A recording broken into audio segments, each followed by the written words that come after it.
Hi everybody, this is Armen and I am back with Jennifer.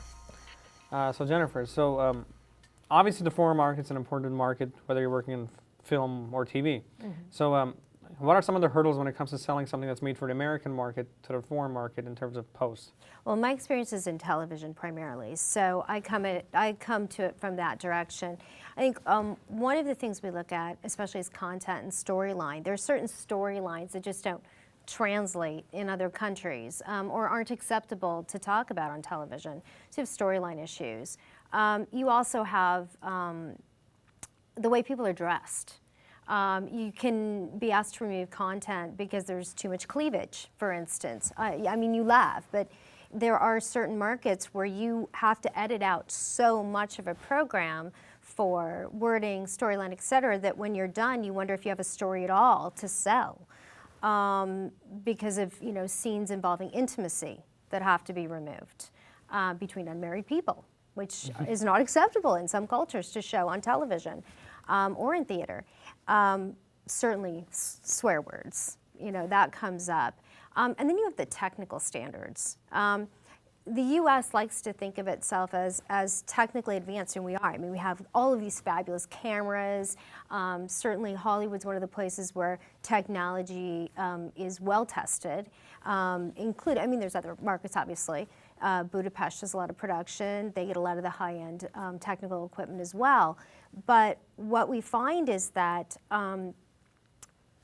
technically, there are certain countries that are more demanding. And they want certain color schemes. They want certain looks.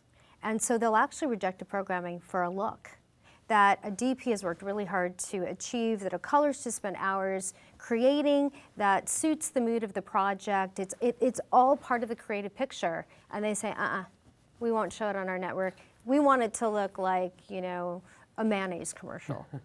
And so that is a place where you're really working with your foreign buyer to try and push the creative desire of your production group and at the same time make the foreign buyer happy. So can we meet you halfway?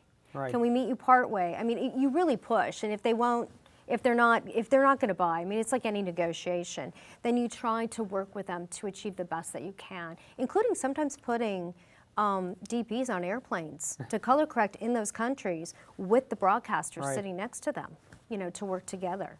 So you mentioned changing technologies and all that stuff. So, sorry, what are your thoughts on The Hobbit and its use of 48 frames? So you're a post supervisor. I imagine that would be a big thing for you. Well, 60 frames is what's fun now because now we're in the 4K world. I think that technologically, it's important to use everything we can to tell the story first. The story needs to come first. And then we enhance story with all of our technological advances. So, I mean, you look at Star Wars today, and while post-production-wise, it doesn't necessarily hold up to today's standards, it's still a great story. And you look at The Hobbit, which technologically it's just gorgeous. I mean, what they created is amazing.